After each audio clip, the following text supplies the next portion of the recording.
এমন তিনজন নবী যারা জাদুর মতো এমন কিছু শক্তি দেখাইছিল যে অনেক মুসলমান ভাই তাদের উপর ঈমান আনছিল। তো চলুন জানি নেওয়া যাক যে তারা তিনজন কোন নবী। প্রথমেই হইলেন হযরত মূসা আলাইহিস সালাম। যখন কাফেররা তাদের উপর অত্যাচার করত, যখন ফেরাউনরা তাদের উপর অত্যাচার করত, তাদেরকে দিয়ে অনেক কাজ করাইতো, তাদেরকে খুব কষ্ট দিত, তখন হযরত ঈসা আলাইহিস সালাম ছিলেন না। তখন হযরত মূসা আলাইহিস সালাম ভাবলেন যে আমার কওমকে বাঁচাইতে হবে।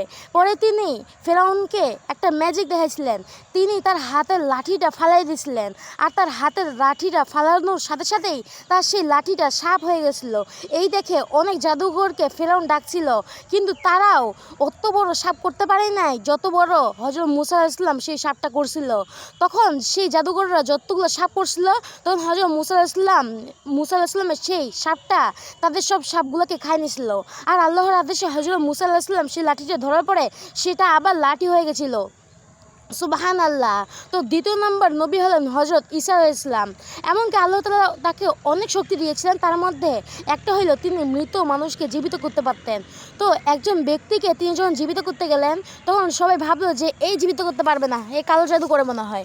পরে তিনি সবাইকে দেখালেন যে আমি কোনো কালো জাদু করি না, আমি আল্লাহর আদেশে, আল্লাহ আমাকে এটার আদেশ দিয়েছেন, সেই কারণেই আমি মরা মানুষকে জীবিত করতে পারি। তো তিনি সবার সামনে কালো জাদু না করে আল্লাহ তাআলার নাম নিলেন এবং কিছু দোয়া কালাম ফু দিলেন। আর যেটার কারণে একটা ব্যক্তি যখন মারা গেছিলো, সেই ব্যক্তিটা তখন তার লাশ জিন্দা হয়ে দাঁড়া হয়ে গেল। এটা দেখে সবাই খুব ভয় পেয়ে গেছিলো।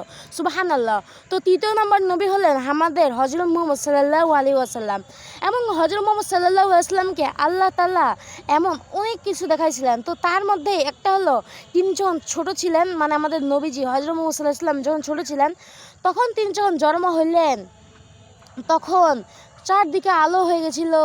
তার মাও জানতো না যে সে কিভাবে জন্ম হইলো। তার মা অন্ধকারে কিছু দেখতেছিল না। তখন তার মা শুধু দেখতেছিল যে আকাশ থেকে চাঁদের মতো একটা উজ্জ্বল কিছু আসে, তার পাশে বসে গেল। তখন সেই বাচ্চাটা কয়েকদিন যাওয়ার পরে একদিন এক ব্যক্তি, মানে হযরত মুহাম্মদ সাল্লাল্লাহু আলাইহি ওয়াসাল্লামের দাদা, যখন তাকে কোলে রাখছিলেন, তখন দেখলেন যে হযরত মুহাম্মদ সাল্লাল্লাহু আলাইহি ওয়াসাল্লাম চাঁদের মধ্যে কি যেন ইশারা করতেছেন। আর চাঁদও হযরত মুহাম্মদ সাল্লাল্লাহু আলাইহি ওয়াসাল্লাম যেদিকে আঙুল নিয়ে যাচ্ছিলেন, চাঁদও সেদিকে যাচ্ছিল। এদিকে আঙুল নিলে এদিকে যাচ্ছিল, ওইদিকে আঙুল নিলে ওইদিকে যাচ্ছিল। পরে তার দাদা এটা দেখে খুব অবাক হয়ে গেছিলেন। আর তিনি তখন বুঝে গেলেন যে ইনি হযরত মুহাম্মদ সাল্লাল্লাহু আলাইহি ওয়াসাল্লাম লাস্ট নবী, মানে সর্বশেষ নবী হযরত মুহাম্মদ সাল্লাল্লাহু আলাইহি ওয়াসাল্লাম। তখন তিনি দেখলেন যে হযরত মুহাম্মদ সাল্লাল্লাহু আলাইহি ওয়াসাল্লামের ইশারায়, মানে একটা ভুল ইশারায় সে চারটা ভাঙে গেছে, সেই চারটা মাঝখান থেকে ভাঙে গেছে। সুবহানাল্লাহ। তো প্রিয় দর্শক, গল্পটা আপনাদের কাছে কেমন লাগলো অবশ্যই কমেন্ট বক্সে জানাবেন। এরকম নতুন নতুন ইসলামিক ভিডিও পেতে আমার চ্যানেলটি সাবস্ক্রাইব করে রাখবেন, আর পেজ থেকে দেখে থাকলে ফলো করে রাখবেন। ধন্যবাদ।